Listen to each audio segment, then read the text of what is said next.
ನಮಸ್ಕಾರ ಸ್ನೇಹಿತರೆ, mass Kannada news YouTube ಚಾನಲ್ಗೆ ನಿಮ್ಮೆಲ್ಲರಿಗೆ ಸ್ವಾಗತ. ಜಿ ವಾಹಿನಿಯ ಜನಪ್ರಿಯ ಧಾರಾವಾಹಿಗಿರುವ ಮತ್ತು ಟಾಪ್ ರೇಟೆಡ್ ಧಾರಾವಾಹಿಗಿರುವ ಪುಟ್ಟಕ್ಕನ ಮಕ್ಕಳು ಧಾರಾವಾಹಿಯಲ್ಲಿ ರಾಜಿ ಪಾತ್ರವು ಇದೀಗ ಬದಲಾವಣೆಯನ್ನು ಕಂಡಿದೆ. ಅಷ್ಟಕ್ಕೂ ಈ ಪಾತ್ರವನ್ನು ಮಾಡಲು ಬಂದ ಹೊಸ ನಟಿ ಯಾರು ಎಂಬುದನ್ನು ಇಂದಿನ ವಿಡಿಯೋದಲ್ಲಿ ತೆಗೆದುಕೊಂಡು ಬರೋಣ.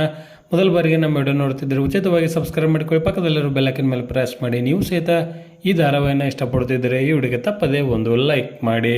ಪುಟ್ಟಕ್ಕನ ಮಕ್ಕಳು ಧಾರಾವಾಹಿಯಲ್ಲಿ ರಾಜಿ ಅಲಿಯಾಸ್ ರಾಜೇಶ್ವರಿ ಪಾತ್ರವನ್ನು ನಿರ್ವಹಿಸಿಕೊಂಡು ಹೋಗುತ್ತಿದ್ದ ಹಂಸ ನಾರಾಯಣ ಸ್ವಾಮಿ ಅವರು ಧಾರಾವಾಹಿಯಿಂದ ಹೊರಬಂದಿದ್ದಾರೆ.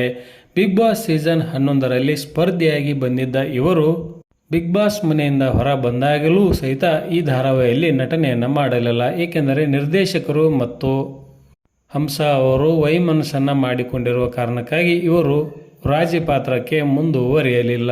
ಇದೀಗ ರಾಜಿ ಪಾತ್ರವನ್ನು ಗಟ್ಟಿಮೇಳ ಧಾರಾವಾಹಿ ಖ್ಯಾತಿಯ ಸ್ವಾತಿ ಅವರು ಇನ್ನು ಮುಂದೆ ರಾಜಿ ಅಲಿಯಾಸ್ ರಾಜೇಶ್ವರಿ ಪಾತ್ರವನ್ನು ಮುಂದುವರಿಸಿಕೊಂಡು ಹೋಗಲಿದ್ದಾರೆ. ಸ್ವಾತಿ ಅವರು ಈ ಹಿಂದೆ ಗಟ್ಟಿಮೇಳ ಧಾರಾವಾಹಿಯಲ್ಲಿ ನಟನೆಯನ್ನು ಮಾಡಿ ತೆಲುಗಿನಲ್ಲಿಯೂ ಸಹಿತ ಇವರು ಪ್ರಮುಖ ಪಾತ್ರವನ್ನು ನಿರ್ವಹಿಸಿಕೊಂಡು ಹೋಗುತ್ತಿದ್ದರು. ಇದೀಗ ಗಟ್ಟಿಮೇಳ ಧಾರಾವಾಹಿಯಲ್ಲಿ ಇವರು ಮತ್ತೊಮ್ಮೆ ಕನ್ನಡದ ಪ್ರೇಕ್ಷಕರ ಮುಂದೆ ಬರಲಿದ್ದಾರೆ. ಇದರ ಬಗ್ಗೆ ನಿಮ್ಮ ಅನಿಸಿಕೆ ಅಭಿಪ್ರಾಯವನ್ನು ಕಮೆಂಟ್ ಬಾಕ್ಸಲ್ಲಿ ಕಮೆಂಟ್ ಮಾಡಿ. ಧನ್ಯವಾದಗಳು. ನಮಸ್ಕಾರ. ಶುಭ ದಿನ.